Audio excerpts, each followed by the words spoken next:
Hi guys, one of the most expensive mistakes in binary options is thinking more movement means it's easier to trade. In reality, it's often the opposite. When volatility is at its highest, traders are more likely to take a string to losses, lose control over timing, and start saying the market is acting crazy. So, in this video, I will show you a few situations where volatility looks like a gift, but for binary options, it's actually a toxic environment. The simple idea: volatility is not the same as probability. Volatility is just size, big candles, bigger swings.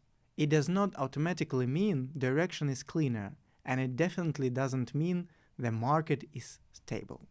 For binaries, three things matter most. Can price behavior be predicted in a simple way? Is the rhythm steady? Does direction hold long enough for your expiration? Maximum volatility usually breaks at least two of these. Scenario number 1. News impulse, the classic wipeout.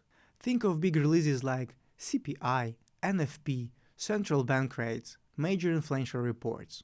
Price can move in 1 or 2 minutes what it normally moves in half an hour. Price can move in 1 or 2 minutes what it normally moves in half an hour. What the trader sees: huge candles, clean direction, the market is flying. What's really happening? The range explodes, micro moves get messy, and there are constant pullbacks inside the same impulse. And for binaries, that's deadly. You take a trade in the right direction, price surges, then snaps back, and your expiration closes during the pullback. So, you lose in a trend. That's not an entry problem, that's an environment problem. Scenario 2. The breakout from a range. This one catches a lot of people. Price sits in a tight range for a while. Everyone's wait for the breakout. Then it breaks out sharply. Looks perfect. The beginner thinks, great, the movement is just starting, but very often that first push is messy. It grabs liquidity. Late traders jump in, and price starts chopping again, even outside the range. For binaries, this is one of the worst phases. Impulses that don't continue, sharp reversals, unstable rhythm. Your expiration ends up between phases, not inside a clean move. Scenario 3. Volatility spikes with no news. This one is dangerous because people don't expect it. Suddenly candles get bigger, the market speeds up, false breakouts appear, but there is no clear news trigger. Usually that means something changed under the surface. Different participants, bigger orders, positions being reshuffled. The market becomes uneven, and in binaries that hurts because levels stop reacting the same way, moves come late or too fast, price overshoots and snap back. You can be right on direction and still lose consistently, because timing becomes unstable. Scenario 4. The session transition movement.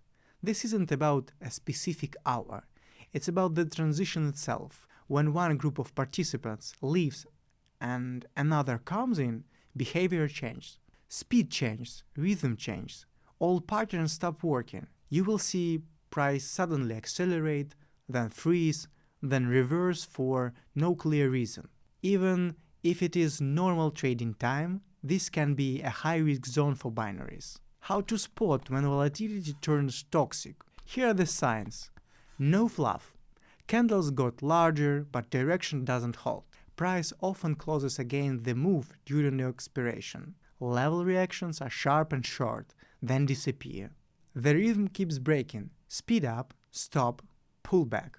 If you see 2 or more of these, binaries are usually not the right tool in that moment. The key takeaway: binary options work best not in extreme movement, but in a controlled, steady market. Maximum volatility can be great for tools where you can manage the trade, cut losses early, take partial profit, adjust, but with fixed expiration you don't have those options. So, when volatility is wild, the market isn't easier, it's just harder to control.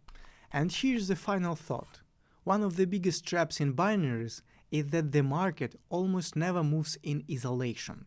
Your chart can look logical, and your trade can still get wrecked by a movement in a related market you weren't watching. So, in the next video, we will cover something really important.